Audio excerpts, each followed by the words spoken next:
What's the nicest thing a stranger has done for you? The band I played with in college had a gig at the 40 Watt in Athens, GA. This was a huge deal to us, and was certain to be one of the coolest shows we'd played. On the way, we were in our ancient conversion van towing a U-Haul, when some sun-blinded teenager pulled out directly in front of us on a 4-lane highway in Snellville. No one was hurt, but the van's front end was damaged enough to make it undrivable. Wheel well crushed into a wheel. A tow truck happened by, heard our story, and ended up towing our fully loaded van and trailer directly to Athens to the show, over an hour out of their way. We thanked them profusely, and decided to delay thinking about how we're going to handle things until after the show. We played the show, yes, it was awesome, and came back outside. The tow guys had towed our van and trailer back to their shop in Snellville, made it drivable again, and towed it back to Athens. They were all standing around in the parking lot with crap-eating grins, and refused any payment. It was beautiful. I was really hoping this was going to end thusly, because we made it on time. The biggest music producer of the decade heard us and we've been going strong ever since. Love, Michael Stipe.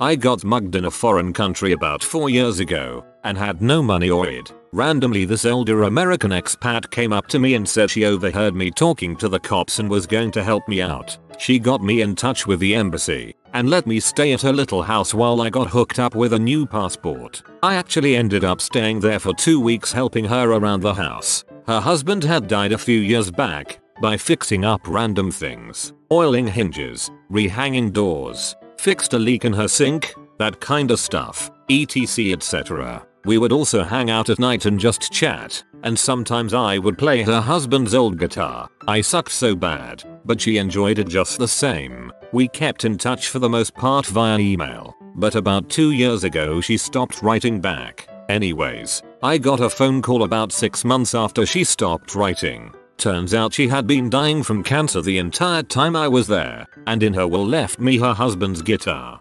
Oh, for frick's sake, now I am crying. 42 years ago, an anonymous person left a large box of groceries on our front porch. Sometime after we all went to bed. My mother was supporting 5 children on a 50-hour week at minimum wage with no help from my father, the state, or anybody else. There were many nights where we had only potato soup and cornbread. Some nights we went to bed hungry. We never found out who left the groceries, but it did more than fill our stomachs. It also filled our hearts, knowing that somebody else would go out of their way to do it. Not knowing who our benefactor was, we never could pay it back, so we endeavor to pay it forward.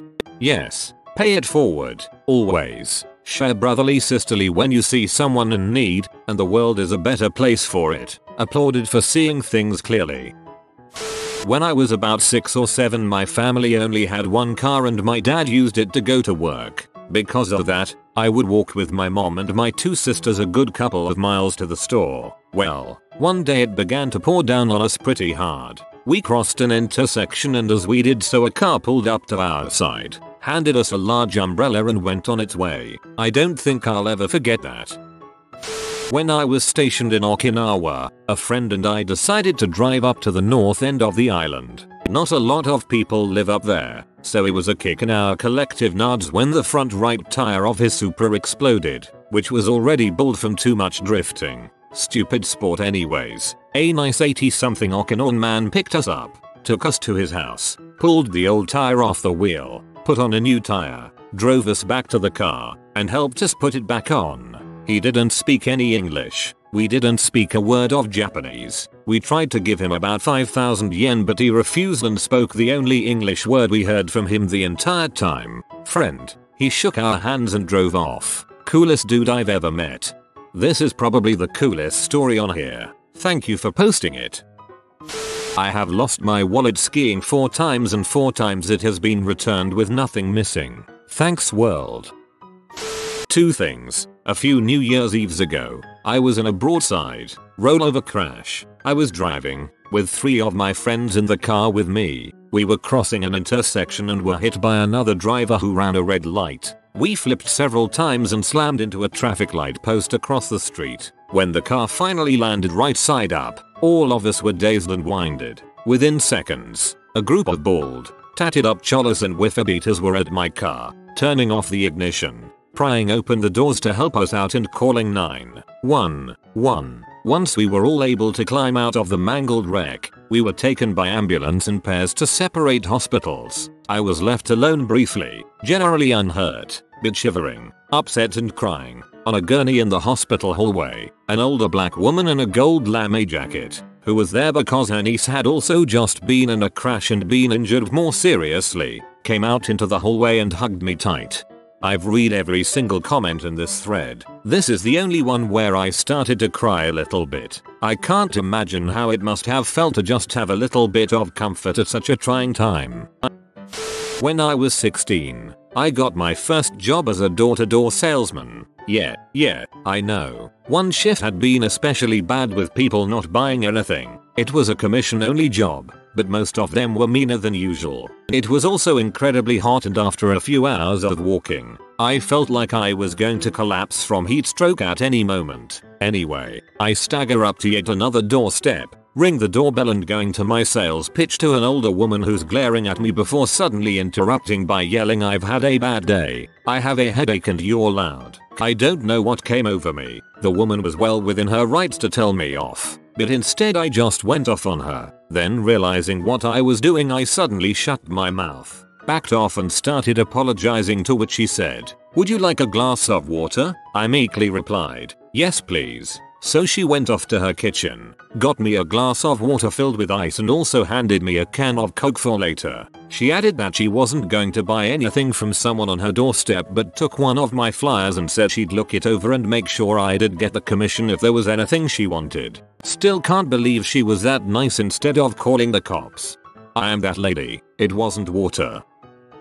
It was the 80s. I was only 22 years old. My dad worked for Pan Am, so I got to fly for free. I was flying Miami, London, Zurich, where I would start a new job, but at the time I was broke. I got to London and it was late at night and there was only one more flight to Zurich until the next day. Because of a previous flight that cancelled, the flight to Zurich was full. They were calling names at the gate for the few standby passengers to board. The last name was called and I was the only one left. The guy ahead of me got the last seat on the plane. I stood there not knowing what I was going to do. I was all alone in a strange country. Tears started pouring down my face. The gate employee went on the plane and when she came back she told me to follow her on board. She then took me to the cockpit where she flipped down a tiny jump seat behind the pilot and told me to sit there. I was flabbergasted. The two pilots and engineer introduced themselves and were so nice. So I got to sit in the cockpit of a Pan Am 747 for the best plane ride ever.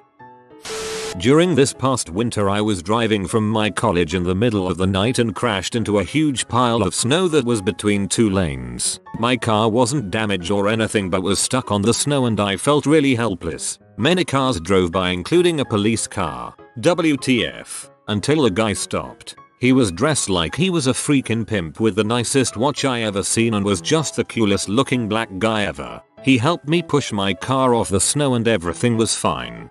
Pimping may not be easy, but it does make other things, like pushing cars, seem easier to accomplish by comparison. Well, some stranger's family, all I know is that he was a 17 years old, decided to donate his organs when he died and I was the lucky recipient of one of his kidneys. That kidney got me off of dialysis and I was able to re-enter the workforce, going on 5 years now. When I was 22 years old, I went to pick my sister up from the bus station one evening as she was coming home from university for the weekend. I didn't have a cell phone at the time, and my sister was about 15 minutes late. I was approached by two teenage homeless people, a guy and a girl. The following conversation ensues. Girl: "Excuse me sir, do you have a quarter that I could borrow?" Me: "Sorry, I don't. In fact, I could use a quarter to call my sister from the phone booth." Girl: "Oh, okay." They walk away. You guessed it. About 10 minutes later the girl comes back and gestures towards me. I look down and she hands me a quarter and says sweetly, "I hope your sister is okay."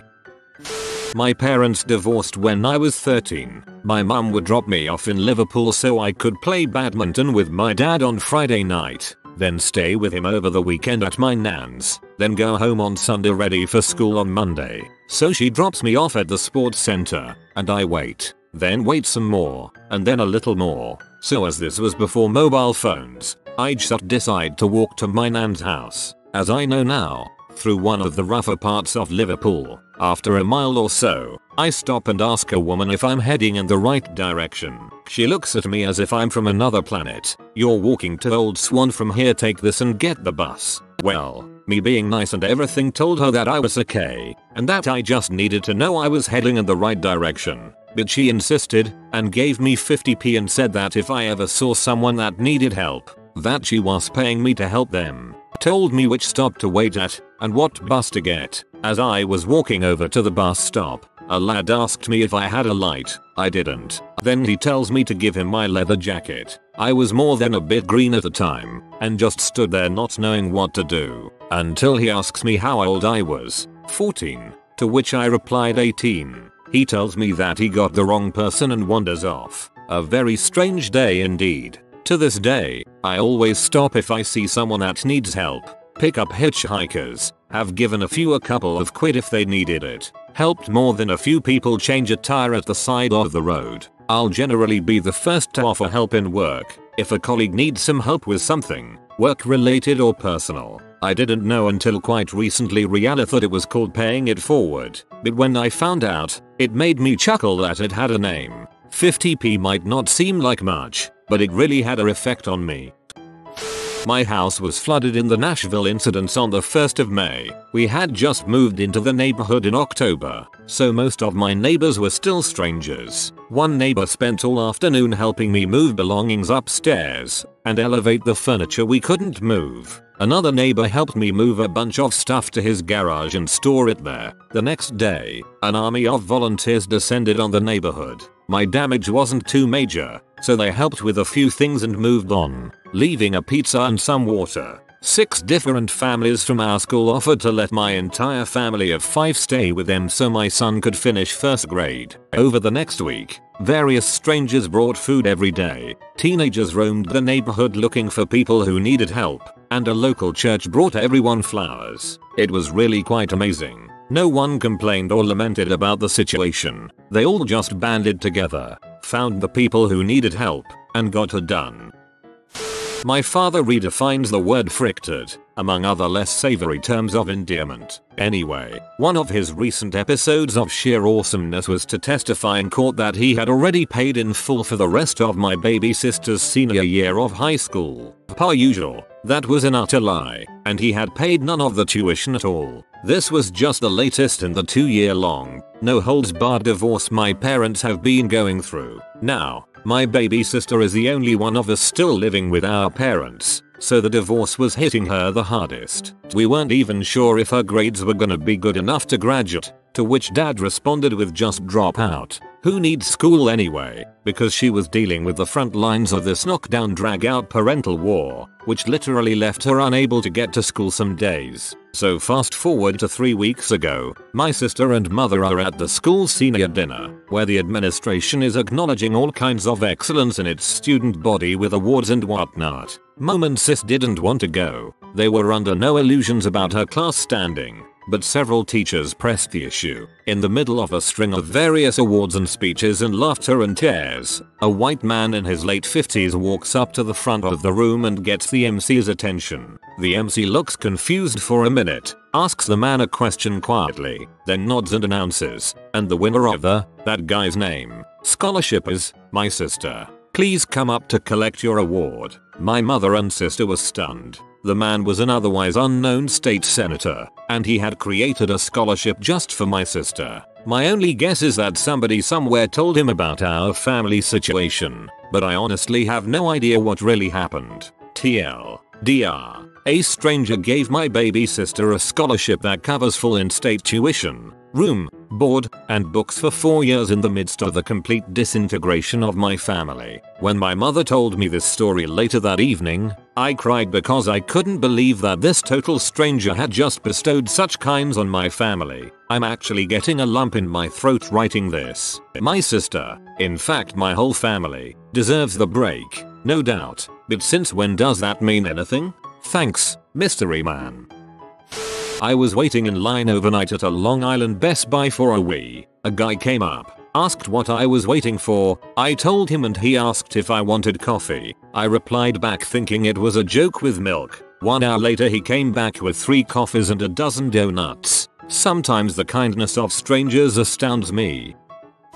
When I was just a little kid, about 3 or 4 years old, I went to the grocery store with my mom. We saw one of those huge claw machines, and inside it was a golden teddy bear, which I of course wanted immensely. My mom saw this and said I could try for it. First time I came really close to getting it, so she let me try again and again, and so on until she was out of quarters. Not 10 seconds after we finally gave up, a little girl, maybe 10 years old, came up and got the bear on the first try. She ran over to us and gave me the bear, without asking anything in return. I kept that bear all the way until my junior year of high school, when I gave it to my young niece. But man, even as a 20-year-old guy, that teddy bear can still bring me to tears just by holding it. I came back from a trip and went directly to the kennel to pick up my dogs. I was so tired from traveling that I left my wallet on top of my car and drove off. When I got home I realized what I'd done and drove 35 miles back to the kennel to see if I could find my wallet. Of course, I had no success. Still searching frantically, I answered a call from my insurance company, thinking they were telling me I was late on my bill or something, but they were calling to say that a man had found my wallet in a major intersection, found my insurance card, and contacted the office so they could get in touch with me. This guy had stopped traffic in a very busy intersection, picked up all my papers that had flown everywhere, and returned my wallet to me. I was once running for my morning bus to get work. The road is curved so it's hard for the bus driver to see me. The bus started taking off as I was nearing it. Not 10 seconds later does a car show up and pulls a U-turn. A lady flings open her passenger side door and tells me to get in. It was pretty funny because this was in Sweden, and I was new to the country. I'm Canadian, so my Swedish wasn't very good. I understood her when she told me that she saw what happened, but I had to reply in English. Poor lady just wanted to do a favor and ended up having to bust out her underused English early on a Monday morning. On the plus side, I had been warned that Swedes are cold and rude to strangers. There are always exceptions. We caught up to the bus and I made it to work on time and unscathed. I think you failed to mention you're to die for good looks. Some random woman brought me a home-cooked Thanksgiving dinner to the Starbucks I hung out in while homeless. I hadn't eaten at all on Thanksgiving, and I met her after Starbucks closed. We talked for about an hour, and then she came back the next day with the food. My eyes leaked a bit. That's exactly the kind of thing Thanksgiving is meant for. Now it's just another excuse for people to cook way more food than they could possibly eat, and stuff their faces. Good for her. It's not a super crazy story, but when I was living in the dorms, I had some clothes in the dryer, and at this particular college, dryer space was coveted, so leaving your clothes in the dryer was kind of a dong move. But it was expected that if your load was done, people could leave it on the table for you to get when you get back. If you're not there, I'm totally cool with that. I've also seen some seriously dong moves on part of other people, but that's dorm life I guess. Anyhow, I had clothes in the dryer, and I can't remember why, but I got carried away doing something for like an hour or so longer than I expected. I finally returned to the laundry room to find some nice stranger had folded all my clothes for me. That is a task I would never go for myself. But whoever did it, I thought it was super awesome. I've done this. I needed some good karma. Only for guys' clothes though. I wouldn't want a chick to think I was creeping on her panties. I rear-ended someone about 2 years ago late at night driving back from school. I was driving a squeaky old Camry and the car I hit was a big truck. Needless to say, my car took the brunt of the damage, but I was mainly freaked that I hit another car. The lady I hit got out of her car to examine her damage and I went over to apologize. Then I saw she had 2 kids in the car and I freaked out even more. I just kept saying over and over, "I'm so sorry, I'm so sorry, oh my god, you have kids in the car, I'm so sorry." She told me, "It's okay, we're all fine, it's just property damage," and her kids, probably 4 and 7, were shouting.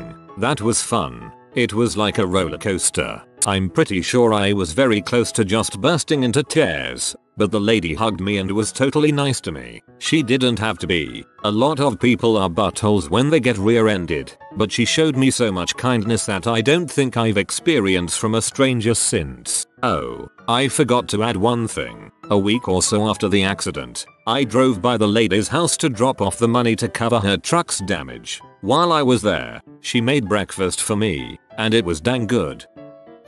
This past week, I was walking through Lower Manhattan. I was stopped at a crosswalk in a group of people waiting for the light to change, and a man came up next to me and started saying inappropriate things to me. Use your imagination. I was stuck, seeing as cars were whizzing past, and the man started getting sort of aggressive, stepping in front of me when I tried to move away. I was starting to get really uncomfortable, but for some reason I didn't tell him to go frick himself. Out of nowhere, this girl around my age links her arm through mine and goes, "Hey, I haven't seen you in so long.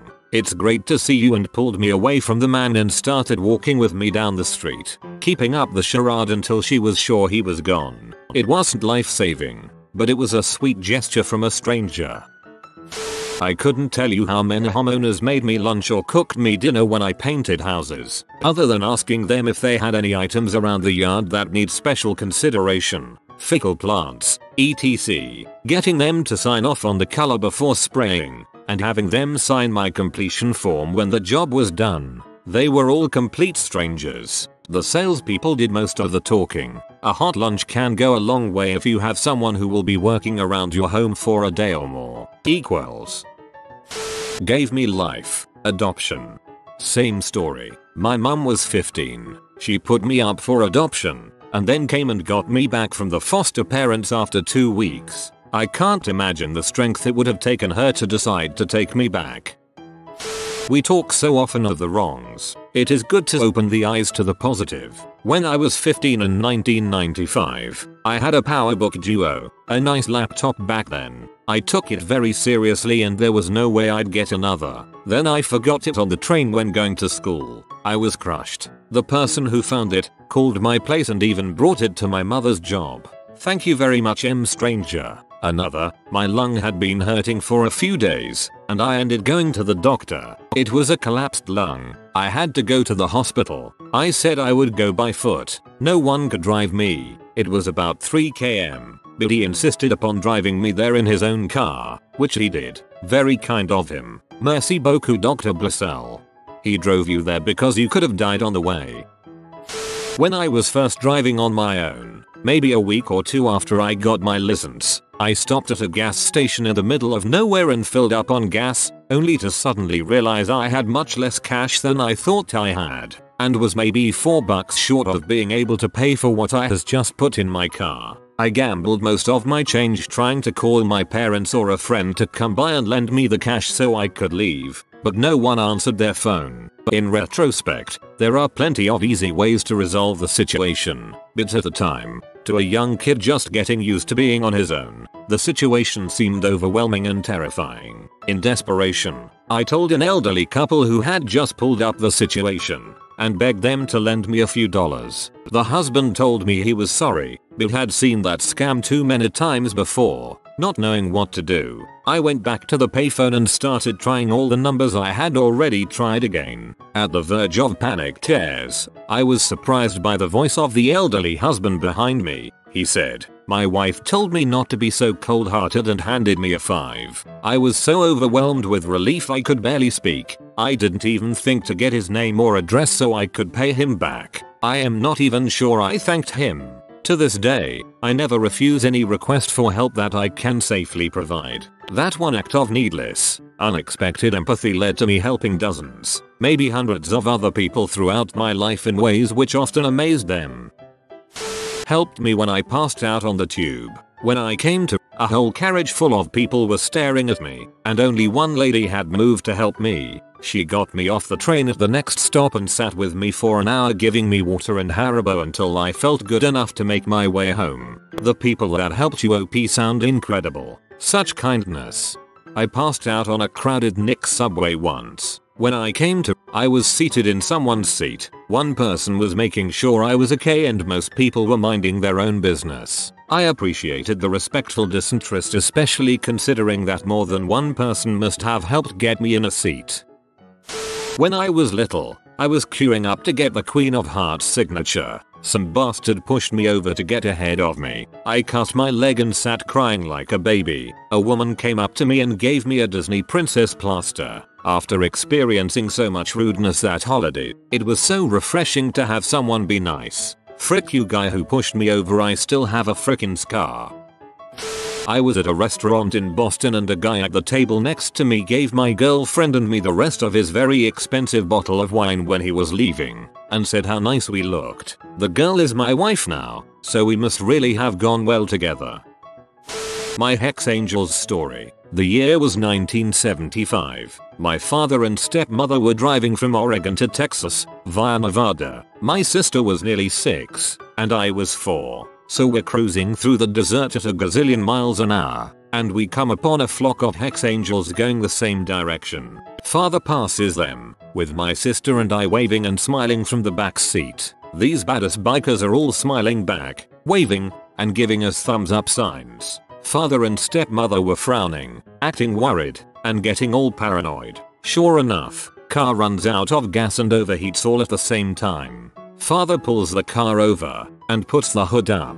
He's seriously sweating it, you know. Here come the Hex Angels. They recognize us right off, of course, and pull over. They're all hugging us kids, smiling, asking if we need help. Father stays with us girls, and stepmother gets on the back of one Holly, and a group of bikes goes roaring off to the nearest town. They come back about 2 hours later with gas and water for the car, food and water for us, more hugs and well wishes. They made sure the car would start, then zoomed off into the distance. Nobody has ever been able to convince me that bikers are bad news, because even the Hex Angels will look out for little kids. I wonder if any of those guys are still around. My favorite stories are the ones where badass, bad looking, etc. people turn out to be kind. I used to work at a pet store. One day this Jamaican guy came in asking about how to set up his first saltwater fish tank. I spent about 3 hours walking him through every step of the process, everything he needed to do before he even contemplated buying fish. He was a nice guy and ended up buying about $1,000 worth of equipment. He came back the next day and gave me a sack of weed. Years ago I was on vacation in Ireland with my sister. We spent the day in Dublin and then attempted to take the bus back to our bed and breakfast. It was dark outside and we weren't familiar with the area, so we missed our stop. We spoke to the driver and told him we were lost. We were the only 2 passengers on the bus. It was really late at night, and it was the end of his shift. He drove the bus back to the bus terminal, grabbed his lunchbox, and drove us to our bed and breakfast in his car. He wouldn't accept any money. He was, like all the other Irish folks we met that week, super nice to us. To this day I love the Irish. I received a call early morning in Florida about my mother, living in Virginia, being rushed to the hospital with little to go on other than she had suffered a head injury. I'm Korean American but can't speak Korean. The gentleman dating my mother knew very little English, so I wasn't able to get much information, so you can imagine the panic. My girlfriend, now wife, and I rushed to the airport to make an emergency flight, only to discover all of the flights were fully booked with no possible connections of any sort. It being near the Christmas holidays, I was speaking to my father on my cell phone to discuss what options we could do when one of the ticket agents called me over and quietly informed me a space was just made for us on a flight about to leave. I was able to purchase 2 tickets, and he gave me very empathetic condolences and hopes for my mother to be okay, and to this day I'm eternally grateful. In the end I had to make the decision to let my mother pass in peace. The head injury was too severe and brain activity was no longer present. It's when you're feeling your worst that you can really appreciate the nice things people can do.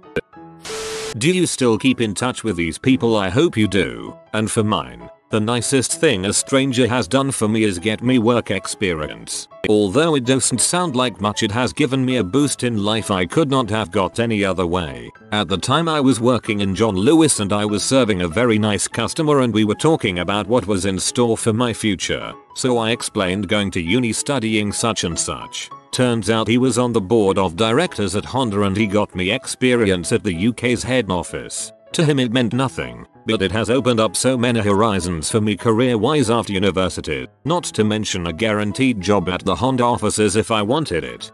I wish I did. I never thought to get contact info from them. I think I was just so astounded that they rented the car just to get me there quickly. They were going to stay the night in Minneapolis with some friends and take the flight tomorrow, that I just didn't know how to react.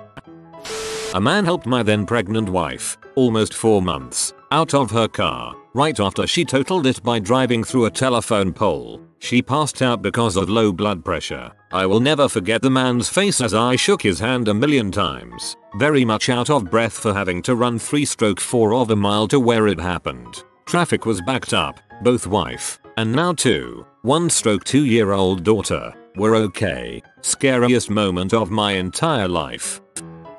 The kindest thing a stranger ever did for me was introduce me to a certain 12-step program for drug addiction. I was strung out on crystal meth for close to a decade, but I would use anything in a pinch. I was a freaking garbage can junkie. Anyways, I learned that I never had to use dope again, even if I wanted to. I have been given a chance to actually participate in my life, rather than chase my next high and watch my life pass by me. Today, I have been clean for 2,697 days, and I have been given the chance to pass what I have learned on to other men and women, which is a gift to me. In my late high school years I worked in a 24/7/365 convenience store. Come Christmas, shifts were pretty much decided by draw, and I managed to get a 9 AM to 5 PM shift. My family worked around it pretty well. Anyways, it was a really quiet morning since everyone was at home doing the Christmas thing, when a guy comes in and heads to the candy aisle. He stands there a few seconds and yells up to the till, "Hey, what's a good chocolate bar?" I reply that I like Reese's Cups, and my co-worker said she likes Twix. So the guy grabs one of each and brings them up to the till. I ring him up and ask him if he needs a bag. "Nope," he says. "Merry Christmas," and he walked out leaving the 2 chocolate bars on the counter for my co-worker and me. It was a really nice gesture, and almost made up for all the other customers that day who were convinced it was my fault that lottery tickets couldn't be printed checked and that we ran out of batteries, ice, milk, eggnog, bacon, bread, etc. At my local DMV there is a ticket number waiting system to get seen. I take a ticket and look up to the current number. There are about 50 numbers ahead of me and the place is packed with trolls. I hunker down for a several-hour wait. Suddenly a random stranger walks by on his way out and hands me a ticket for the next number about to be called. Said he always sneaks 2 tickets when he first gets in so he can make someone's day and give the ticket he doesn't use to someone on his way out. Skipping the DMV line is awesome.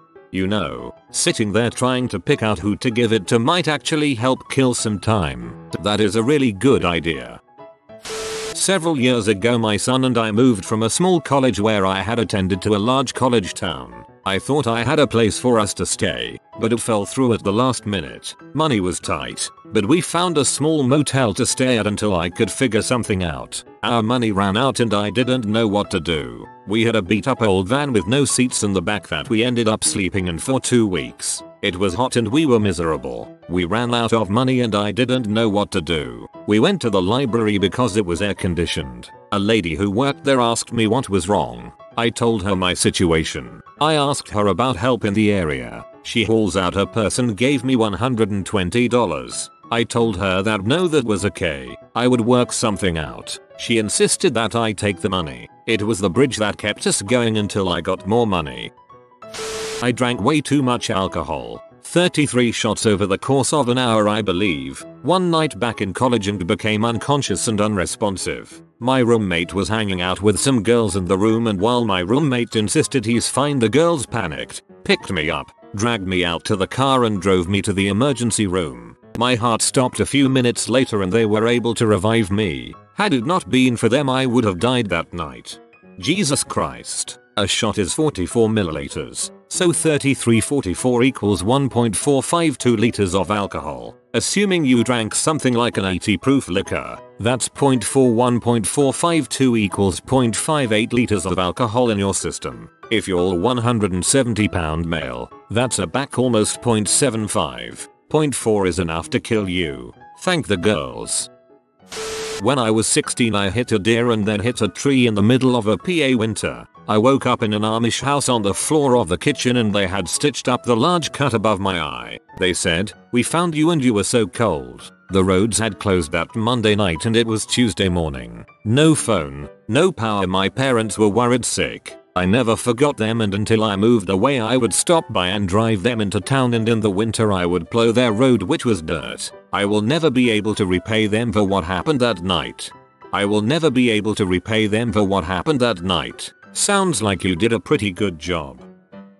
When I was an 18-year-old girl in college, I had grown up in small towns my whole life. One summer I stayed at school and got a job selling encyclopedias door to door. Shortly after my first few days, they took my purse, with my driver's license and all my money, and forced me to stay in a hotel room with 10 other people. We got kicked out of the hotel, and they sent me out to a strange neighborhood in Peoria, Illinois, with no idea of when they would pick me up or where I would stay. I walked door to door until dusk when I met the young guy and his pregnant wife. They both became immediately alarmed. Why is a young woman out after dark at a strange neighborhood? I told them what had happened, and the husband called my boss and told him that he'd better meet him at 8 p.m. promptly and bring my purse, it and belongings, or he would call the police. I was terrified. When they met, the husband was so awesome and threatened my boss. He got my stuff and took me home. They had taken my money and wallet, so I had nothing. I stayed that night.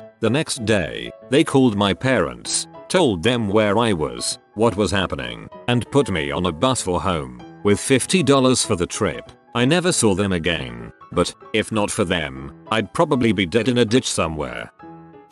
First trip to New York City. I drove up and soon found myself driving in Times Square. Big mistake. My car dies in the middle of an intersection. A truck driver saw the problem, jumped out of his truck and helped me push the car to a parking lot. I don't know if that's the nicest thing, but it's the one that comes to mind. You were just in his way. He was probably secretly cursing you. As I evacuated for Hurricane Katrina, I had a cat carrier with kittens in it. When we finally realized a hotel was not an option, they were all booked at this point, we finally pulled into a Red Cross shelter. Side note, I didn't live with my mom at the time, but we evacuated together, as in we met up and drove off together. My car didn't have AC, so I convinced my mom to take the kittens, because they were panting really bad in our car. Anyway, my mom got to the shelter before us, and signed in as me and my GF went to find some food. At this point it was probably around 9 p.m. and I hadn't eaten since I woke up at about 8 a.m. When my GF and I went to the shelter, my mom told me she met some nice local woman that was taking care of everyone's pets. She apparently had a barn and stables and such, and happily agreed to take out kittens. The next day I met her, and we explained how 2 of the kittens were currently being bottle fed by us, and she happily agreed to bottle feed them once we handed over the formula bottle. She took care of them the entire time we were in the shelter, and refused any money I tried to give her for food, litter, etc. TLDR. A woman I didn't know took care of my kittens after a hurricane that put me into a Red Cross shelter that didn't allow pets.